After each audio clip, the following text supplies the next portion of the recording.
Good morning and welcome. We will be starting the meeting shortly. If you can hear me and see me, you are all set for the event. You can already access the Slido by scanning the QR code upon the screen shortly and join by the website slido.com using the hashtag. See you shortly.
Good morning and welcome to the European Urban Initiatives Q&A session. My name is Maya Walker and I am a project officer in the EY Permanent Secretariat, and I am joined by my colleague. Hi, good morning everyone. My name is Romain Terminel and I'm also a project officer of the Permanent Secretariat.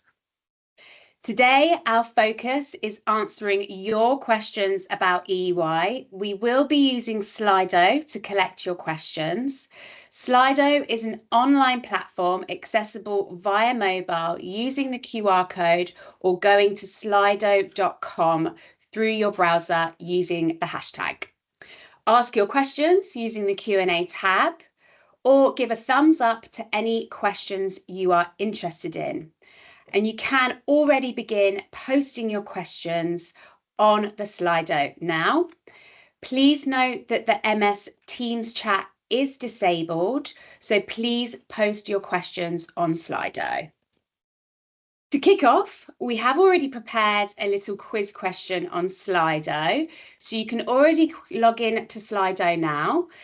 Romain, whilst we're waiting for our participants to get set up on Slido and start the quiz, what can you tell us about our new call? Yeah, so the call 3 of EY Innovative Action is our last big call. So we have 90 million euros ERDF available for this call, and we will support project up to 5 million ERDF per project. So this means that we will support more or less 20 projects during this last call. And please remember the most important date for this call, which is the 14th of October 2024 at 14 Central European Time, which is the deadline to apply. Fantastic. Thank you very much for the feedback on our new call. Exactly, it is our last big call, so please do not hesitate to have a go, try. We are here to support you. I can see we've got lots of participants in the room already, which is fantastic. So hello, welcome everyone. I think we're started to begin the quiz. So if we move on to the next part of the Slido, our quiz question is, which of the following is not a main feature of an EY Innovative Actions project?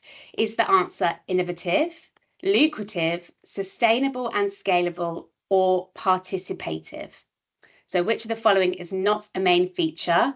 And it looks like so far, most of you have said 100% on it being not lucrative. So keep answering the questions. It looks like some of you, 6 or so of you are on Slido and answered. But Romain, I'm going to hand over to you. Can you tell our audience the correct answer?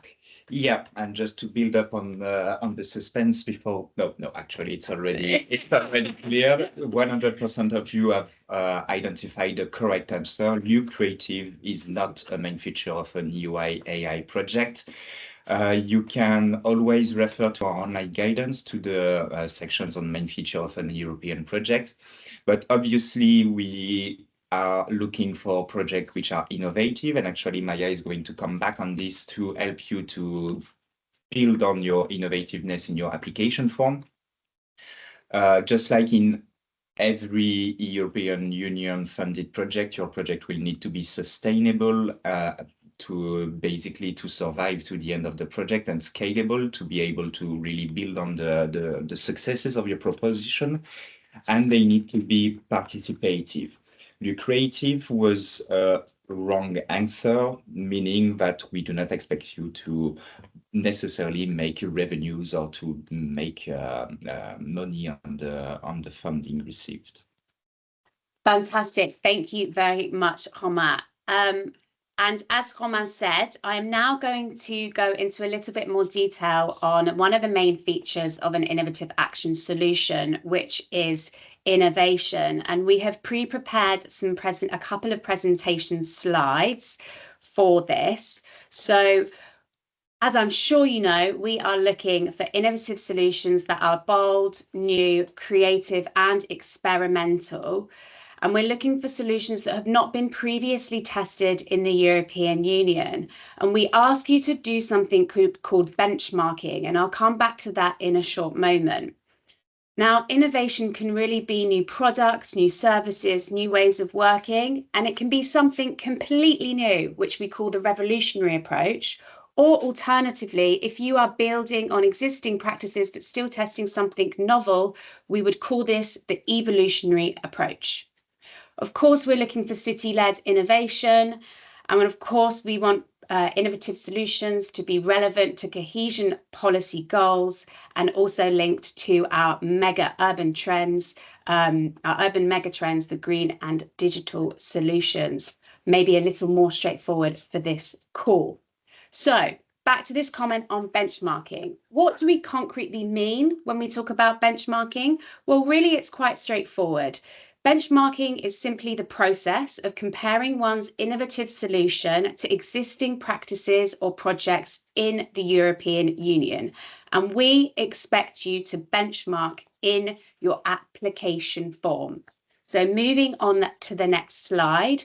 Concretely, you will be asked to demonstrate the proposed solution is innovative and has not been previously tested on the ground in the urban area or elsewhere in the EU. And you'll be asked to justify the added value of your solution and justify that it does go beyond existing practices. And we ask you to provide at least 3 references of existing practices, not 1, not 2, but 3 examples. And this is essentially carrying out the benchmark analysis where you are explaining and justifying the added value of your solution in the EU sustainable urban development landscape. It's not possible to just say, I'm innovative. We want you to benchmark your solution and provide those 3 examples. So, great, I need to benchmark. But what do I benchmark against? Well, we've got you covered here. These are some sources on the screen that you can use to benchmark your innovative solution against. As a first comment, our predecessor initiative, Urban Innovative Actions, covered topics such as energy transition, circular economy, digital transition, which may be of relevance to your innovative solutions. In addition, you've got the URBAC networks, which you can have a look at. And there is also a database, Cordis, which includes all of the projects funded under EU framework programs. And we've also got some more tailored and specific links on the screen there as well, specific to the topics of energy transition and the technology in the city, which is our 2 topics for call 3. We will share these slides with you after the event, so you can already have a look and begin that benchmarking process. So all the best. I think now we are ready to move on to the official start of the Q&A. I hope that gave you a bit of insight into what we mean by benchmarking and the expectations regarding benchmarking your innovative solution. I think we can now share the Slido. I hope you've been posting your first questions already. We're really keen to hear from you, and great, we've already got some questions up there. And we have a first question, which already got 1 like, so I'm going to take this one. For output and result indicators, how many is usually good to use? Thank you. That's actually a very good question to start. There is no correct answer. I cannot give you a precise number of how many outputs and result indicators you need to use in your project. The first element I would say to answer this question is to refer to the list of predefined output and result indicators already identified in the topic of the call. Because this list of predefined indicators, it will help you to really make sure that your project proposal is in line with the topic of the call, because this will be also one of the key assessment criteria of your project to assess the innovativeness of the solution. It's actually just to know, is the project you are submitting relevant for the topics energy transition or technology in the city?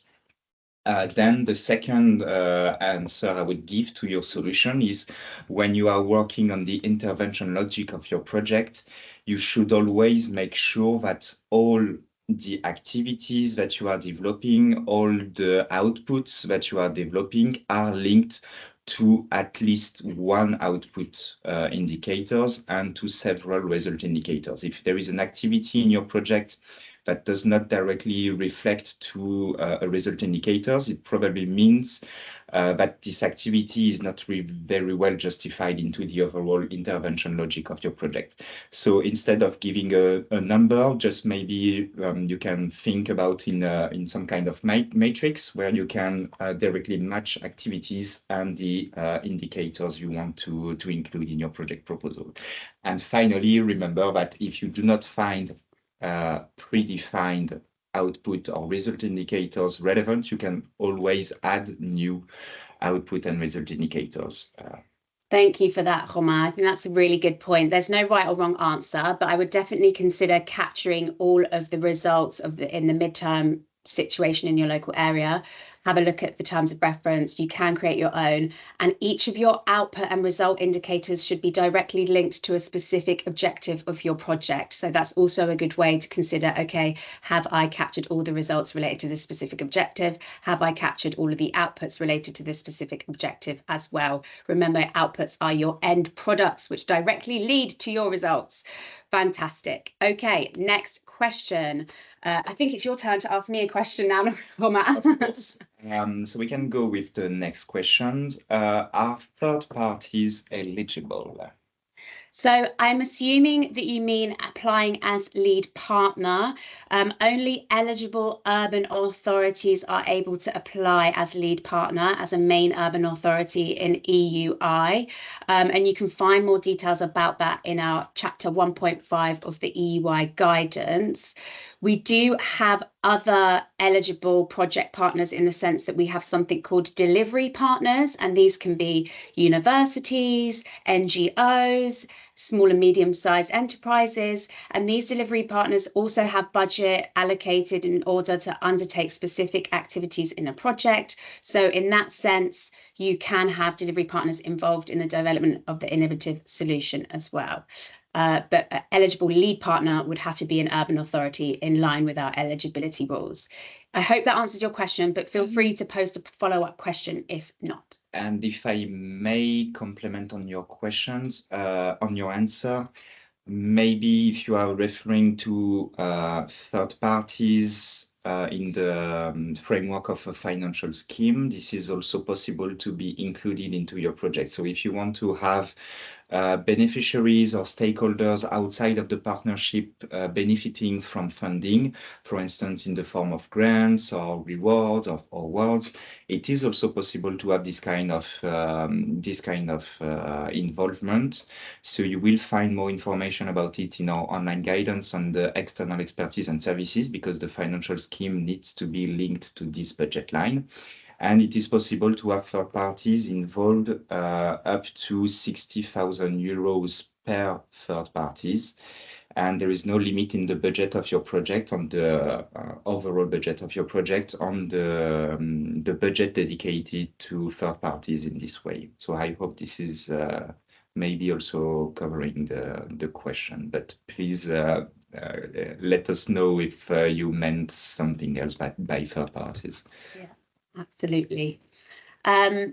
Next question, which I'm asking you, I believe, does the new rule you cannot be funded if you already received contribution on the past calls apply to delivery partners or just the main urban authority? Yes. So as a general rule, this question about if a main urban authority can apply to different projects, this is not possible. This is not possible at the framework of one call. So one MUA or associated urban authority can only apply to one project. Please also remember that we have a new rule for this call 3, which is that an MUA or an associated urban authority already funded in the European Urban Initiative, so in the call 1 or in the call 2, is not eligible to apply to this call. And finally, when it comes to delivery partners, there is actually no rule. So you can apply as a delivery partners in several projects submitted. Great. So for delivery partners, the rule does not apply. Next question. No, you're asking me. I keep doing this. I can ask a question.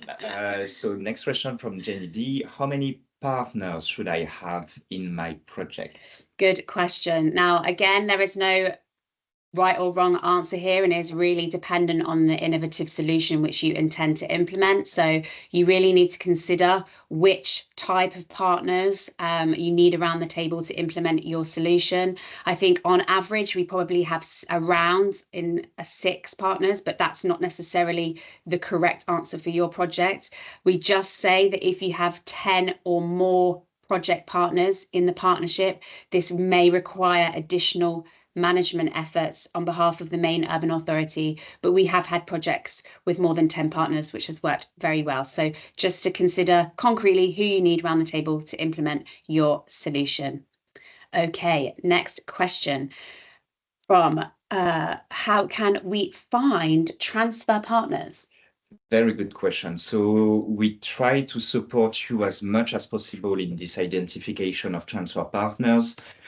You can find on our platform Portico, we have, for the framework of this call 3, a new tool that we have developed, which is called the Urban Matchmaker.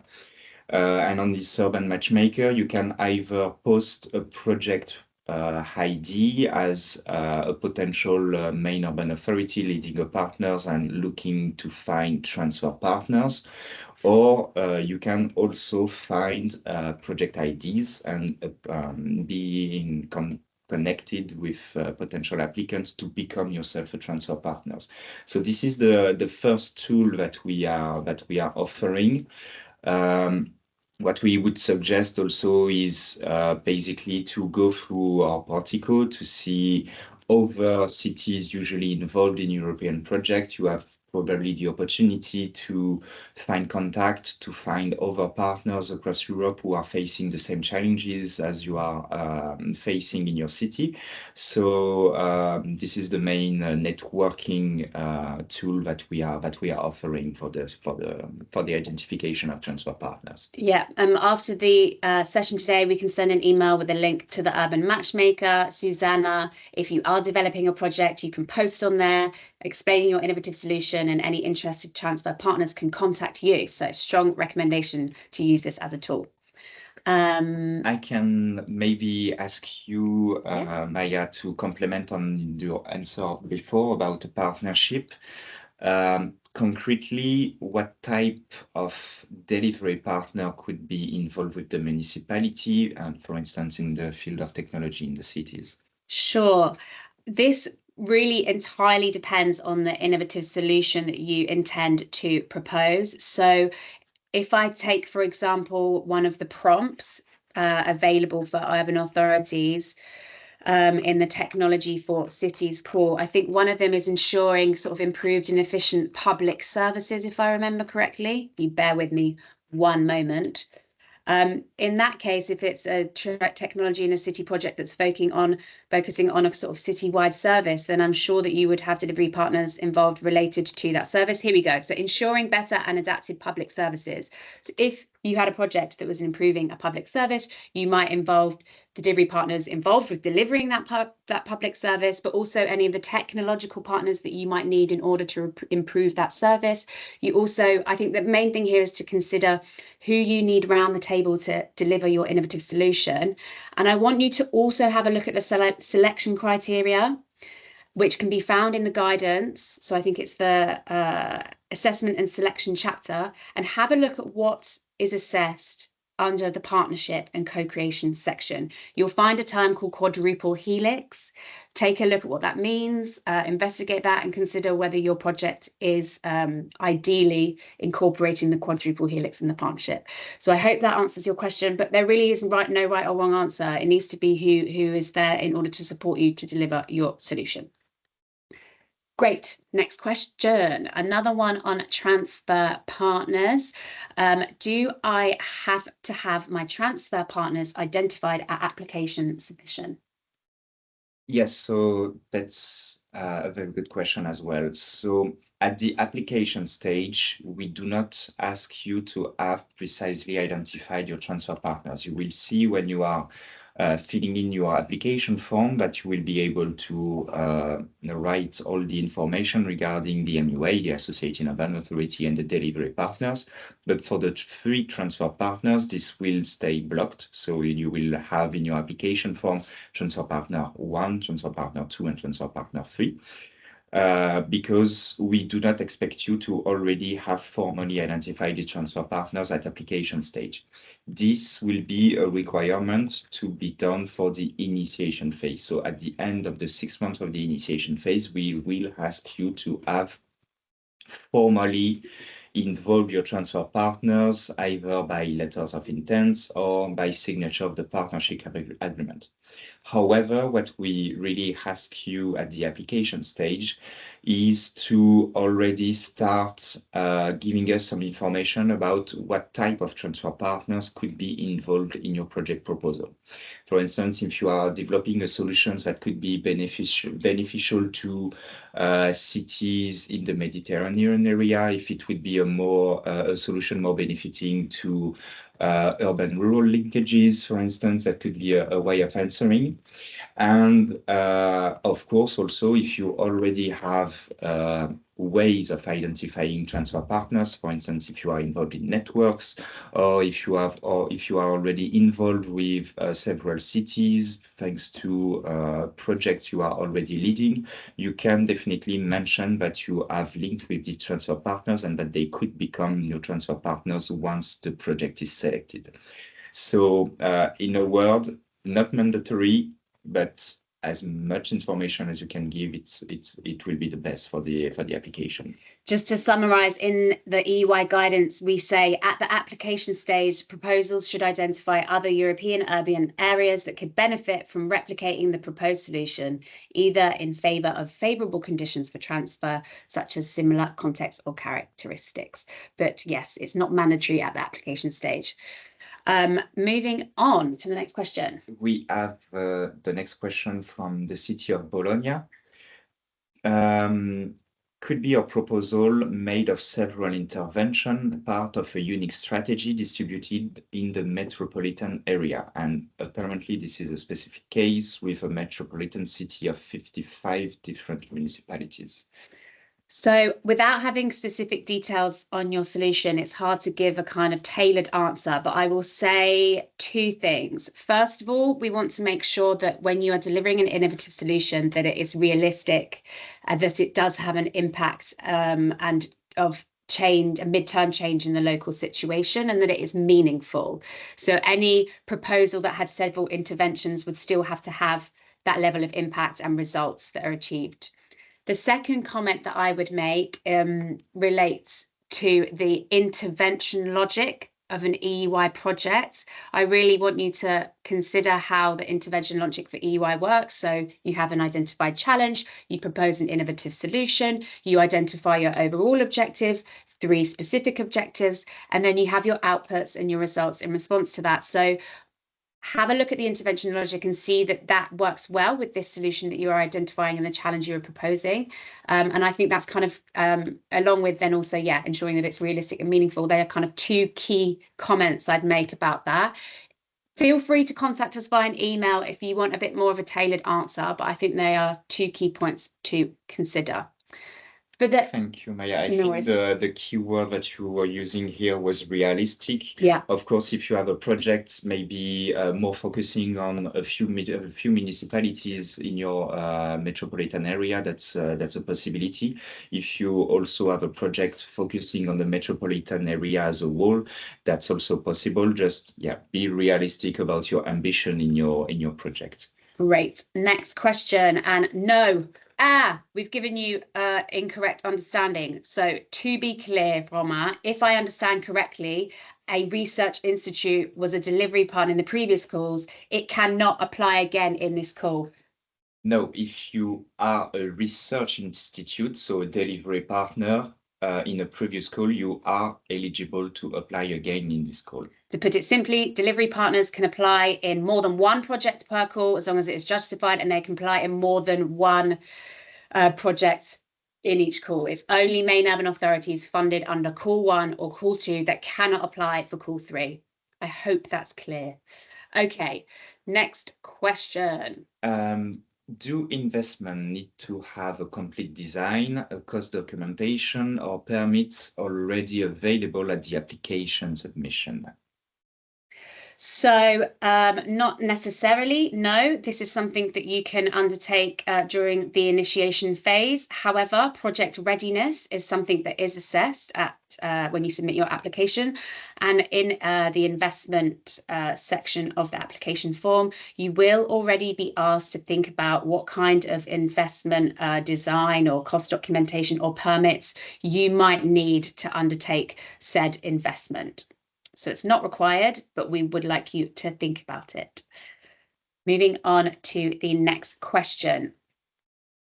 Could you please describe an example of a successful project? And I think maybe what would be good here is our sources, but go ahead. Yes. What would be a successful project? First, maybe if I can come back to this question of successful, because at the European Urban Initiative, we defend the right to fail of the project. What this means is that we want innovative project and we want risky project, but it also means that innovation is risky and that maybe your project will not be 100% successful.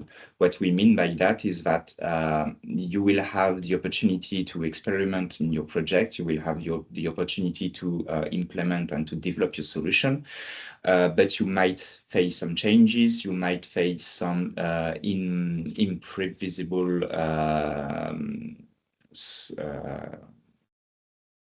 some things you could not foresee at the beginning of the application.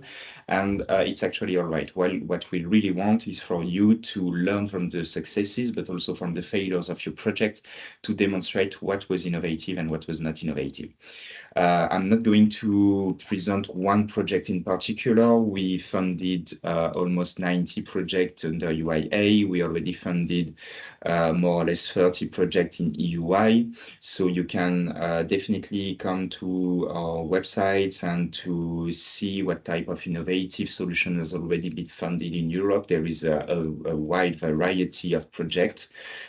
So you will see what type of project we already funded in the past and how this project was successful or not. Yeah, absolutely. So we will also share via email links to the Urban Innovative Actions website, our predecessor initiative, where you can have a look at some projects. Also, take a look at the main features of an innovative action solution in the guidance as a kind of core features that we expect from our innovative solutions. Okay. Next question. Yeah. So there is a question regarding the 20% limit of the budget for staff. First, is this rule for all partners? And can you tell us a bit more about this 20%? Okay, so I think maybe there's a bit of confusion here. So there is no limit for staff costs in the budget of a EUI project. So there's no limit at all. In the same vein, there is no limit for the infrastructure and works budget in an EUI project. We ask that so just to be clear, there's no limit. I'll leave it at that. Yeah, I think the question might be also confusing with the flat rate, because indeed, when you will be choosing how you want to report your expenses, there is an option to select for a flat rate.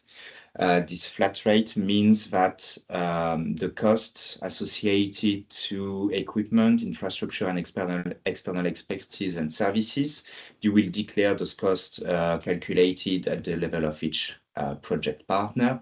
And if you choose this option of flat rate, indeed, you will have basically 20% of your budget, of the budget associated for staff costs. But it doesn't mean that there is a 20% limit of budget for staff costs. It means that this flat rate is automatically applied for you to simplify your involvement in your project.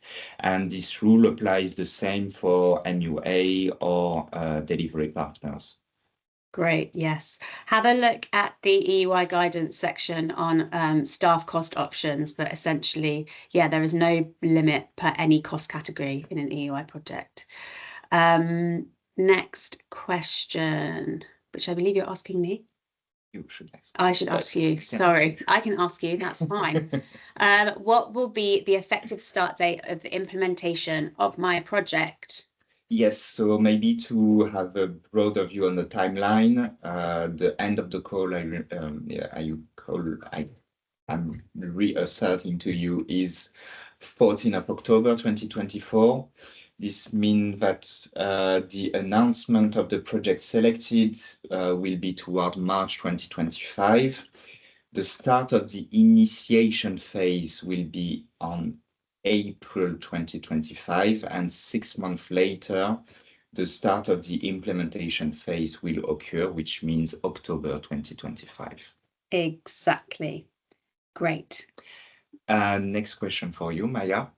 Is there a proposal template? So we have something called the application form courtesy working document. And you can use this as a template. It can be found on the bottom of our Call 3 page in the application pack. However, the application submission is actually 100% paperless, and it is done through our EEP platform, which you will also find access to in the terms of reference for the call. So a lot of applicants often work in the courtesy working document because obviously it's an ongoing process developing an application. And then when they are ready, they log into the system and I guess copy and paste the information that they've used in the offline template. The offline template is quite useful. So yeah, definitely have a look at that. One thing I will say, Don't leave the login to the system, the EEP, too late. Get in the application form as well as soon as possible. Have a look how it works so you can kind of get an understanding of expectations. But we can share with you links to the application form courtesy working document after the event today. Okay, next question. How do I check if I am eligible? Very important question as well. So how to check if you are eligible as a main urban authority?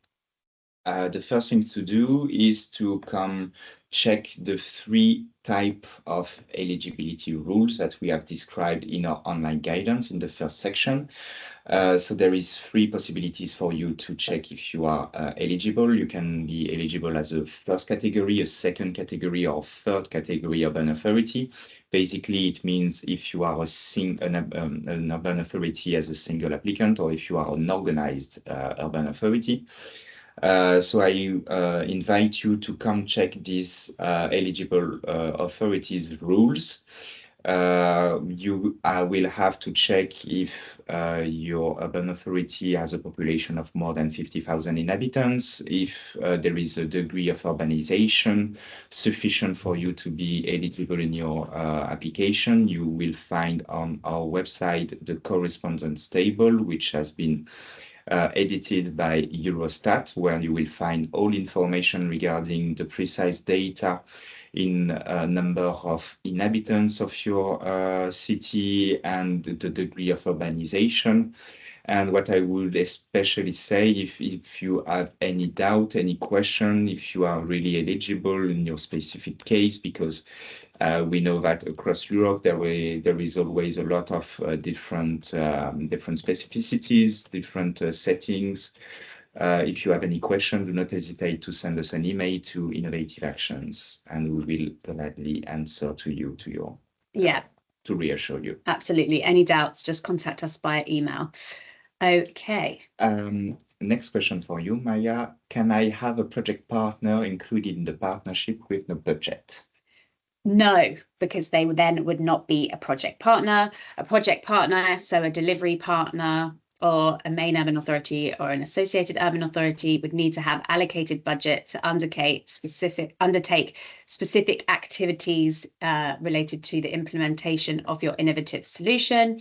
If you have stakeholders involved in the project with no budget, we would kind of typically call them the wider group of stakeholders, and this is anyone that may be influenced or can be or may be influenced by your project, or who can influence your project, but it does not have a role regarding the implementation. Wider group of stakeholders are still a really important part of the participative nature of an innovative solution. So I also recommend to look up the main features of an innovative solution and their participative nature, and to see how your projects will impact beneficiaries in your local urban areas. Okay, next question for you, Roma. Is it possible to define the project to develop projects that promote good relationship practices between urban areas and agricultural or depopulated areas? Yes, so this is more a question related really to the topics of the call. I assume with the reference to agricultural that it's a reference to the topic technology in the city, and especially to the prompt about ensuring food security in urban and functional areas. So first level of answer, please remember that we are the urban innovative European Urban Initiative. So obviously your primary focus should be on urban areas. However, depending the topics of the call, for instance, here with this topic on this prompt on ensuring food security, of course, it will be relevant to include wider functional areas from the point of view of the city. So to include linkages with agricultural or depopulated areas. Indeed, in the description of the topic, you can see that here we promote, for instance, the integration with local farmers, creating functional area for sustainable and resilient food systems. So this is definitely something that can be considered. Just remember, as I was saying, the primary focus should be on urban areas. Yeah, Alberto, if you want to email us with more information about the project, we might be able to give a more tailored answer, and we'll be sharing the email address at the end of the event today. Next question. Next question for you, Maya. When will successful projects be announced? So successful projects will be announced indicatively in March 2025. Nothing to add there, but I would like to continue to ask you to post your questions, and don't hesitate. There's no right or wrong question to ask. We are here to support you, so please do keep your questions coming. We've got about 23 minutes left, so we still have time, so don't hesitate to drop your message in the chat. So next question. Should the applicants have some relation with the European Urban Initiative?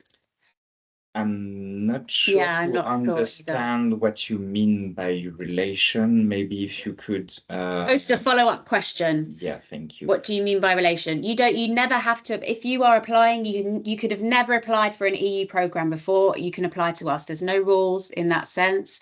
The only rule is that if you're a main urban authority funded by Call 1 or Call 2, you can't apply again. Same for associated urban authorities. And similarly, we have our eligibility rules as well in chapter 1.5 of the guidance. But yeah, you may have never seen or heard of us before, but you can still apply. That's not a problem. Next question. In the meantime, yeah, can a municipal agency or a municipal company apply as a main urban authority? Tell us more, Maya. So they cannot. Only eligible urban authorities, as per the EY guidance, so a tier of local government, essentially a town or city, can apply to be the lead partner in a project.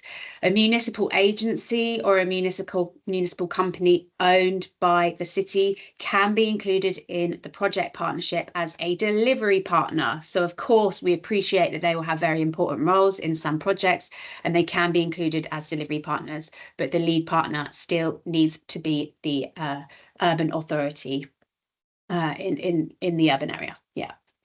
Okay, next question. If our project involves the use of mineral water, which is owned by the municipality, does the water count as contribution, part of the 20% needed as co-financing?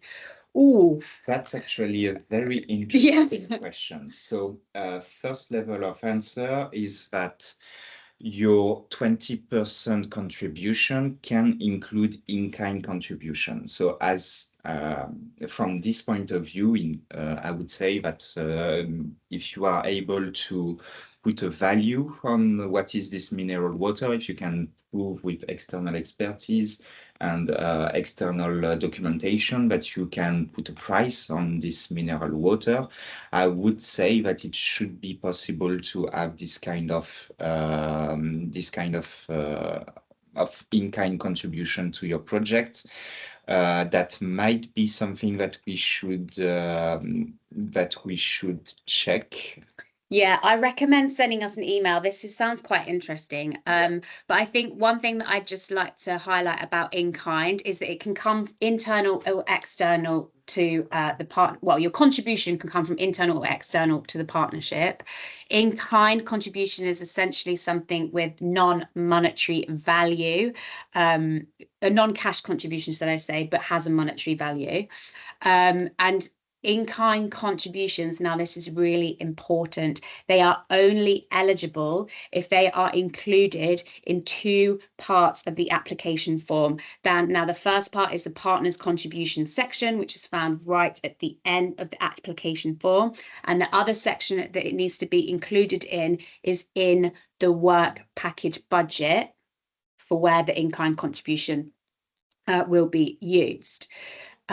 This is really important. In-kind contribution needs to be treated as a project expenditure, essentially. So I definitely recommend reading pages 100 and 101 of the EUI guidance on in-kind contribution, but send us an email and we can put something in writing for you, because I think it would also be great if our finance director can have his eyes on this question as well. Okay. Thank you, Maya, for complementing. Next question, which is related to what we already explained, but maybe, Maya, you can come back on this a little. Where can we check the degree of urbanization of a city to apply? So we have a spreadsheet that is called the correspondence table. It's been created by Eurostat. You can find it in chapter 1.5 of the EY guidance. There is a link. And when you look in there, you will find a spreadsheet with a tab for each member state. So you need to find your member state first, and then you will have rows in the spreadsheet which correspond to a local administrative unit. And what you will need to do is find the relevant local administrative units for your city. It might be one, it might be several. And then you need to identify what we call the degree of urbanization, or DEG-URBA, in one of the columns, and you'll find either code 1, 2, or 3. If you have any doubts, if you have any questions, email us and we can help you in this process. Not a problem. So Richard, don't hesitate to email us, but it can be found in the correspondence table in the EY guidance. Okay, next question, similarly related to eligibility, but this time of transfer partners. So do I have to have a minimum of 50,000 inhabitants to be a transfer partner? No, there is no limit of inhabitants when it comes to selecting your transfer partners. However, they still need to have a degree of urbanization. So as Maya just described, if you have a question regarding is your city with a degree of urbanization for a transfer partner, you will need to check also in this correspondence table if there is a degree of 1 or 2 to be eligible as a transfer partner. Yeah. And we still have another question regarding this DEG-URBA code. So there is a question regarding if a municipality with a DEG-URBA code 3 could be a delivery partner instead of an associating urban authority. So I think this is the first part of the question, which is actually an affirmation, but is it the same for an organized agglomeration with a legal status? I'm going to take the first part of your question first. So a municipality with a degree of urbanization code 3 could be a delivery partner instead of an AUA. This is only in the specific case of there being a justification, such as functional urban area approach, that's why you need this rural urban authority in your partnership. The MUA and the AUA, or MUA alone, would still have to meet all of the eligibility criteria outside of that, with the rural urban authority included in the partnership. So this is only really in justified cases that you would have this methodology. And for the latter part of your question, is it the same not for an organised agglomeration with legal status? Again, it all depends on whether this is a rural urban authority that is required and justified in the application form because of something such as a functional area approach. But the urban authorities, i.e. the main urban authority, the association, every project needs a main urban authority. Every project needs a lead partner that is urban and meets our eligibility rules. So feel free to get in contact with us via email regarding eligibility questions, because I think they require more tailored answers. But I hope I've kind of touched upon our expectations and the eligibility rules there. But please don't hesitate to contact us via email. We'll be waiting for your questions and we can give a better answer maybe in writing. Okay, next question. Thank you so much. Let's keep going. This one's for you, Romain. Our project idea is to find a solution for a heavy soil contaminated area, trying to find innovative ways. What type of innovation can we include in this case? Yeah, regarding really this question, I would say maybe first to make sure that your project ID is in relation to the topic of the call. We have 2 topics right now, energy transition and technology in cities, which are wide words, but if you can download the terms of references of the terms of references of this call, you will see the details on the description of the 2 topics. And in these 2 topics, you will see prompts which are indicative ideas about what type of project are we expecting in the framework of these topics. So my first advice would be to pay a close attention to the description of the two topics. Try to see if there is something related, if it's a way of working on digital technologies for technologies in the cities, or any other way to really have this type of intervention. And again, when you are doing your project, when you are building a project proposal, always remember to benchmark and to make sure that the solution that you are developing is building on existing practice, but going beyond what already exists in the landscape. Great. And next question for you, Maya. Yeah. Regarding the proposal approach, should we focus on an only single urban authority, or can we propose a demo leader and another country? So I'm not sure that I fully understand the question, but I think I'll just clarify that the European Urban Initiative funds transferable and scalable innovative solutions led by a main urban authority. So the innovation is city-led. This is maybe unlike other European programs such as Interreg, for example. We really look for local, place-based innovation within the urban areas, which is why we have a main urban authority as the lead partner, who then identifies around them usually local partnerships, but it's okay if they're not local sometimes as well, to implement the innovative solution. So just to be clear, that is the project partnership.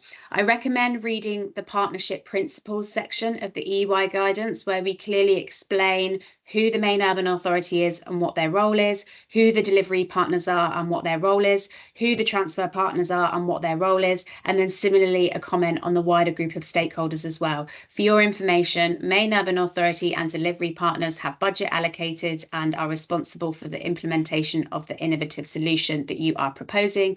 Transfer partners, on the other hand, are 3 cities from member states other than the main urban authority who are interested in following and learning from your innovative solution. So they're not there to implement, but they may face similar challenges to the main urban authority, and they just want to learn from the innovative solution that you are implementing. But as I said, partnership principles chapter of the EY guidance really explains this in nice detail and gives examples which will be helpful. So I hope that in part answers your question, but check out the guidance or email us if not, or post a follow-up question. And similarly with the as replicated question as well, I think it's follow-up question. So I hopefully answered that all there. Okay, next question. About technology readiness level, should TRL of the solutions included in the proposal be at TRL 9, or we might sound integrate solutions with lower TRLs? Yes, I would say the first level of answer in this question is that we are not Horizon Europe. We are not this type of highly innovative project far from the market. What we really want is to have solution which can be deployed during the implementation of your project, so during the 3.5 years. So in this case, I would not give a precise indication about if we want technology readiness level of 6 or 7. This is up to you to really check what is available, but we definitely want something that can be deployed in a short time and can be tested in your in the city in your city. So again, no precise answer, apologies, but really think in terms of prototyping, development of a solution, demonstration. This is really the key words that we expect when you will be describing your solution in the application form. Great, good answer. I like that. Thank you. So next question for you. Before we take the next question, I just want to remind everyone at home that we have 10 minutes left. So this is your last chance to post your questions before we close the Q&A today. So if you still have anything on your mind, please don't hesitate to post a question. Back over to you.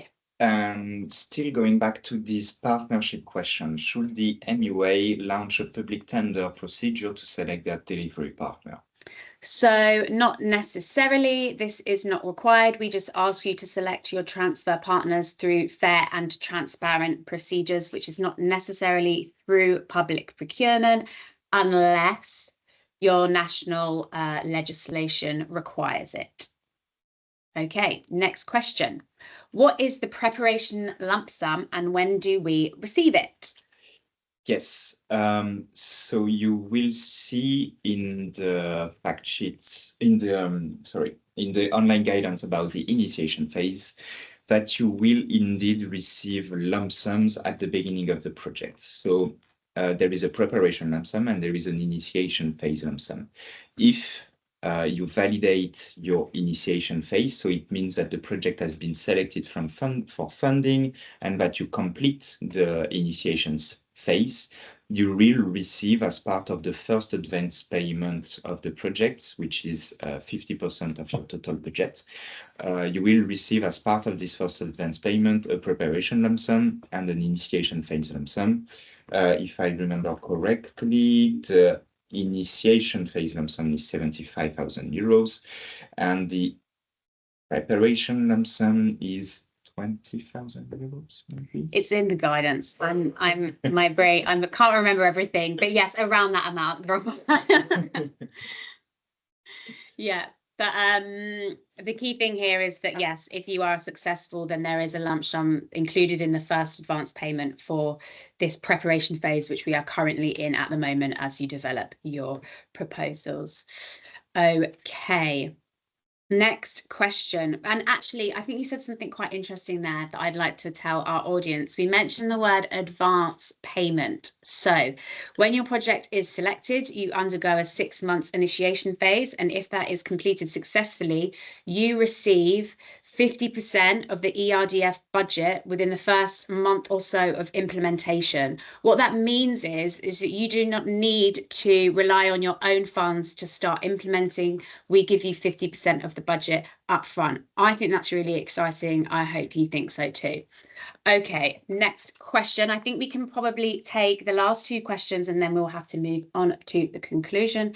So when does the partnership agreement need to be signed? Yes, so this is again during the initiation phase, the partnership agreement, which is basically the legally binding document between the main urban authority and the delivery partners, where, for instance, you are going to settle information about intellectual property, dispute in the partnership, etc. This needs to be signed during the initiation phase. So this is not something that you need to prepare for the application of your project. Fantastic. And last question, coming back to these transfer partners, can they be from the same member state as the main urban authority? No, your 3 transfer partners must come from different EU member states than the main urban authority, and they also must be different from each other. So 3 different cities from different EU member states. 2 of the 4, so that's MUA plus 3 transfer partners, must come from less developed or transition regions, and you can find more information about that on our Call 3 page. I think that's it for the questions.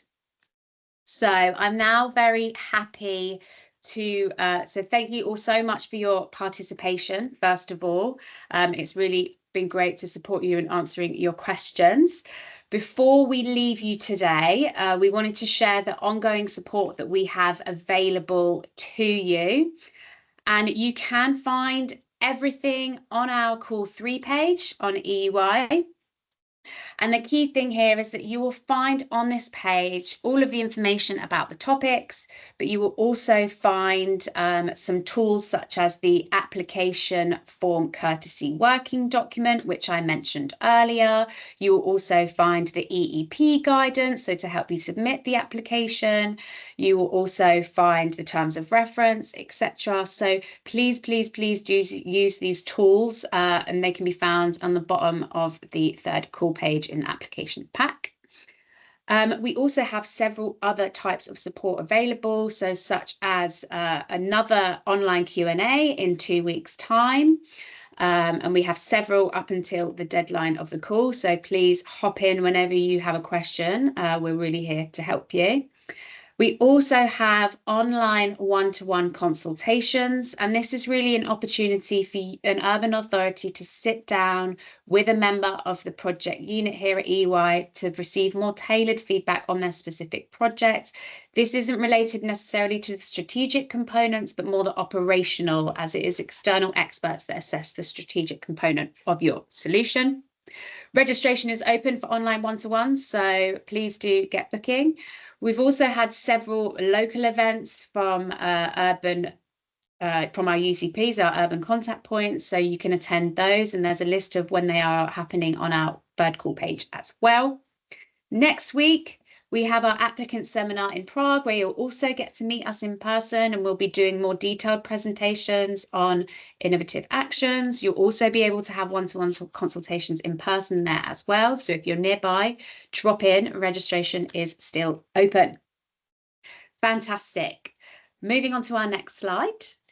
I also wanted to share with you our forward-looking survey. So this is not related to innovative actions, but here at EY, we are conducting a survey in order to understand the kind of needs and dynamics in your local urban areas and to ensure that essentially we design our initiative and our activities and our services based on your needs. So please do not hesitate to scan the QR code, undertake the forward-looking survey. It's open until the 12th of July and is in 13 different languages. So please do not hesitate. Okay, for our final slide, I think I've said this several times already, but you can email us if you have any more questions specifically relating to eligibility. I know there was questions about functional urban areas. There was questions about eligibility and things that we can answer in more detail. Also relating to in-kind, the water, in-kind, we're happy to answer that as well. So give us an email. And I think that's it. Please be reassured that we'll be sending the presentation slides from today via email to all those registered. Thank you once again so much for your participation from myself and from myself as well. Thank you very much for the question, and I hope this is helpful to build your application. Thank you very much. Good luck and see you soon. Bye. Bye.